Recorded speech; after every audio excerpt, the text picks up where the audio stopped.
Après des années d'études, de cours pris en milieu associatif ou sur Internet, beaucoup de parents se plaignent du niveau de leurs enfants. Beaucoup d'efforts déployés, mais au final, peu de résultats. Au mieux, ils savent déchiffrer et écrire, mais restent incapables de parler ou de comprendre la langue arabe. Dans cette vidéo, vous allez découvrir les 5 raisons qui empêchent votre enfant de progresser en langue arabe. Avant cela, je vous invite à vous abonner à la chaîne Arabic Immersion pour être informé de notre actualité. La première raison qui empêche votre enfant de progresser en arabe réside dans le fait qu'il n'est que très peu, voire pas du tout exposé à la langue. Le meilleur moyen d'apprendre l'arabe est d'abord de l'entendre parler, de multiplier les situations d'écoute, d'exposer son oreille à la langue afin de développer sa compréhension orale.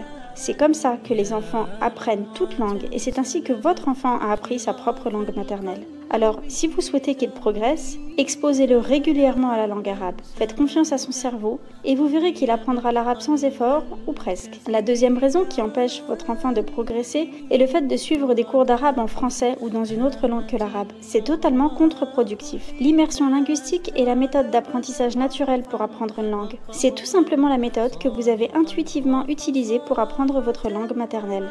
Et je ne connais personne qui a échoué dans l'apprentissage de sa langue maternelle. Une méthode d'apprentissage naturelle ne peut que fonctionner. Alors, si vous souhaitez que votre enfant progresse, parlez-lui l'arabe ou trouvez-lui des cours dispensés uniquement dans cette langue. La troisième raison qui empêche votre enfant de progresser en arabe est le recours systématique à la traduction. L'utilisation, par exemple, de supports bilingues où la traduction instantanée est inefficace et ne permet pas à l'enfant d'apprendre naturellement. Comment voulez-vous que le cerveau de votre enfant puisse émettre des hypothèses sur le vocabulaire qu'il reçoit si celui-ci est traduit dans sa langue maternelle?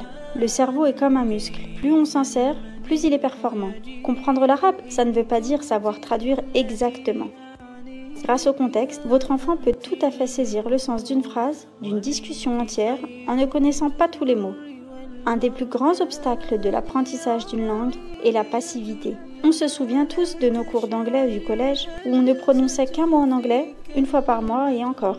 Avons-nous su parler en anglais à la fin du collège? Non, en tout cas pas pour la plupart d'entre nous. Pourquoi? Essentiellement parce que c'était un modèle d'apprentissage passif. Vous l'aurez compris, la quatrième raison qui ne permet pas à votre enfant de progresser efficacement en langue arabe est l'absence de pratique de celle-ci. La majorité des cours d'arabe mettent l'accent sur la lecture et l'écriture et ne donnent aucune importance à la pratique de la langue. Votre enfant a besoin d'être actif durant son apprentissage si vous voulez qu'il progresse. S'il ne parle pas arabe au quotidien, ou tout du moins durant ses cours, il restera à son point de départ. S'il saute cette étape dans son apprentissage, il va tout droit vers l'échec, avant même d'avoir commencé. On apprend une langue pour la parler, une langue se parle avant de s'écrire. La dernière raison qui empêche votre enfant de progresser en langue arabe pourrait être l'aspect ennuyeux des supports pédagogiques qui lui sont soumis. Le succès de l'apprentissage de la langue dépend de l'accès à un contenu intéressant. Pour que votre enfant éprouve du plaisir durant son apprentissage, il doit s'appuyer sur du contenu intéressant et ludique. C'est ainsi qu'il prendra beaucoup plus de plaisir à apprendre l'arabe. Il sera donc motivé pour continuer à apprendre, il osera s'exprimer beaucoup plus facilement, son niveau augmentera et ainsi de suite. Les flashcards sont par exemple un excellent outil pour associer un mot à une image, à condition qu'il ne soit qu'en arabe. Les livres audio interactifs en arabe procurent également un réel plaisir aux enfants, car ils leur permettent d'écouter une histoire tout en visionnant les illustrations. S'il arrive à prendre plaisir durant son apprentissage, c'est que votre objectif est atteint. Il n'est plus dans l'effort, mais dans le plaisir, et c'est la meilleure façon de progresser. Le secret de tout apprentissage, c'est de prendre du plaisir. Voilà, c'est fini. Si vous souhaitez découvrir la meilleure manière d'éveiller votre enfant à la langue arabe, je vous recommande vivement de télécharger l'e-book « Les 8 bonnes raisons de lire des histoires en arabe aux enfants » en cliquant sur le lien en marge de cette vidéo. Enfin, si cette vidéo vous a plu, n'hésitez pas à la liker et à la partager. À très bientôt.